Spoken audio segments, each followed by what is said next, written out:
Roman Republic and the United States were both founded in a similar way. The founding populations of each of these states were a mixture of different types of people, all with one thing in common. They had been somehow outcast or dispossessed from their home countries. They spent several generations under the yoke of foreign kings before initiating a war of independence, which they win. Both established a republic with a deep ingrained hatred of monarchy, and it was not lost at all on the founding fathers of the United States that they were directly imitating the founding fathers of the Roman Republic. The new republic establishes its power by conquering and colonizing its neighbors. Where the Romans conquered and colonized the native peoples of Italy, like the Etruscans and the Samnites, the Americans did so with the various Native American tribes. They then both become embroiled in wars they can't finish, and they both have their capitals sacked.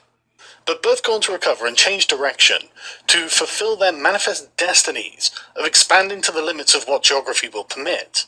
Then both republics become embroiled in a series of foreign wars.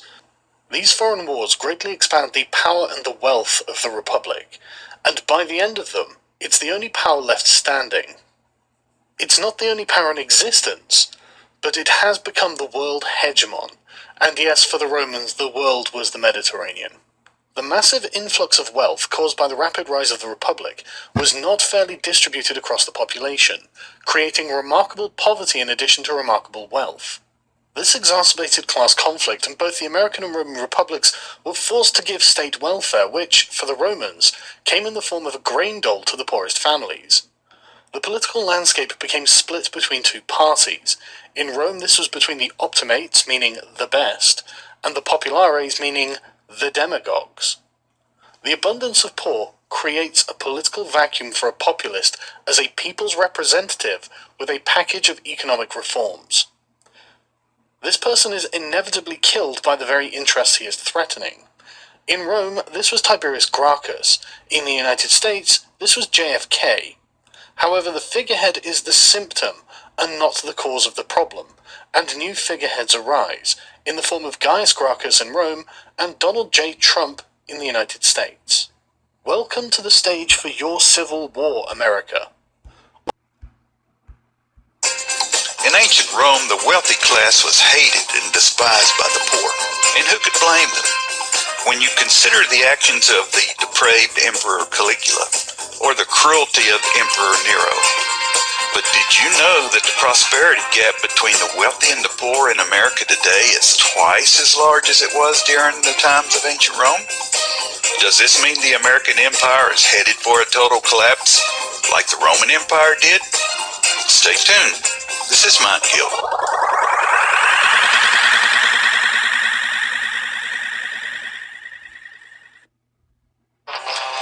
The truth is that Americans should be very concerned as to what caused the Roman Empire to collapse. To begin with, the structure of the American government is based largely on the Roman Republic. Secondly, there are countless parallels between the two societies. We are going to specifically examine 8 major factors that should serve as a wake-up call for all Americans. Factor 1. Cheap foreign labor. During its peak, the Roman economy met labor demands by utilizing foreign slaves. This increased profits, but it also took jobs from Roman citizens, making them more dependent on the government. Worse yet, as the slaves became liberated, they demanded a fair wage, and this had a devastating effect on the Roman economy. American businesses have been utilizing cheap foreign labor for decades. In fact, it is estimated that over 90% of all American apparel is made by foreign workers. What's going to happen when these workers also begin demanding a fair wage? Factor number 2. People are controlled by debt. When Rome was sacked by the Gauls in the north, they were forced to pump a fortune into the military budget. Taxes went up, and the poor became bankrupt. Romans found themselves quickly overwhelmed with debt, and they begged the government for debt forgiveness. Leaders like Julius Caesar promised the people free bread and entertainment. This was so popular with the masses that they were willing to give up their right to vote as the Republic became an empire. Today, Most Americans carry a lot of debt, which often begins with a hefty student loan. And we've all seen the political movements today which seek to provide to people with free education and health care. And some of these movements even promise to forgive current student debts. What will the people have to give up to receive these proposed benefits? Factor number 3, printing money doesn't save economies. As the Roman Empire grew, expenses and greed got higher. The Emperor Nero began to use less silver and Roman coins so that he could print even more money. This idea ruined the Roman economy over time because future emperors did the exact same thing. And over time, inflation went wild and Roman coins became worthless. Today, many experts claim that the United States is doing the exact same thing by selling too many treasury bonds, particularly to the Chinese. This is increasing in national debt, which will crush the American economy eventually, unless something is done soon. Factor number 4, underestimating the barbarians. If there is one major irony regarding the mighty Roman Empire, it's the way they underestimated smaller barbarian armies.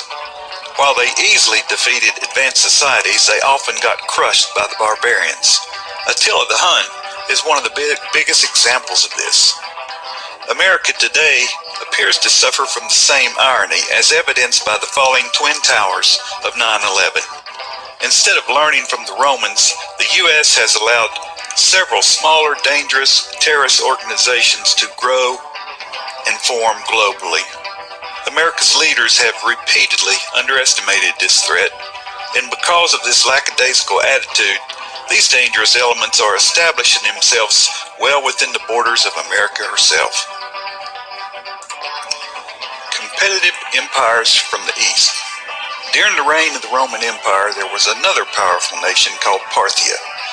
Early on, these two nations realized that neither could destroy the other, so they decided to sign a peace treaty and become trade partners. The two countries didn't trust or like each other, and they tried to beat each other in every deal.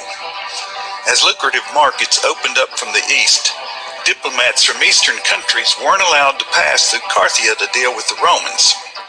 As a result, Rome was denied potential economic and military allies. This arrangement between Rome and Parthia should sound very familiar because it is almost the exact arrangement that America has with China today.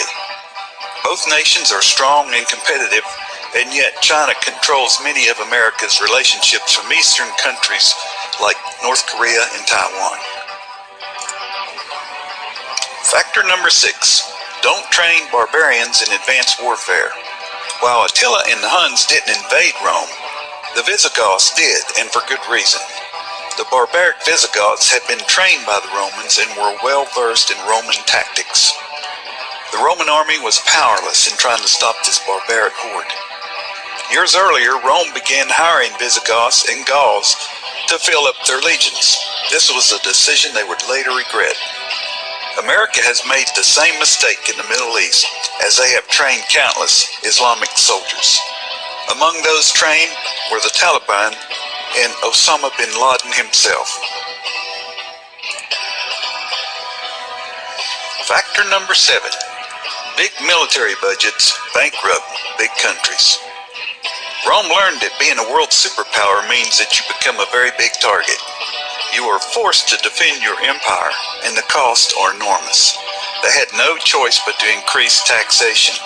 This led to poverty and high unemployment. In the later stages of the Roman Empire, there were lots of riots and unrest. Today, America spends roughly $600 billion annually for its military. To put this in perspective, this is equal to almost a third of the entire world's military budget. One can only ask, how long can the U.S. keep meeting this demand? Factor number 8, a sharp decline in patriotism. Patriotism was very high in Rome initially. There was a strong sense of purpose and everything was done for the glory of Rome. There was a strong community and everything was done for the common good. Over time, This patriotism diminished as Roman citizens became more self-centered and the government became less supportive. A natural divide was created as the elite became more greedy as the poor had less wealth. Eventually, the trust broke down between the populace and the government. In recent years, patriotism has declined sharply in the United States as well. We are seeing the same divides today that occurred in the later stages of the Roman Empire. Some are objecting to others who want to fly the American flag on their own properties. Others are requesting that the time-honored traditions like singing the national anthem be abolished.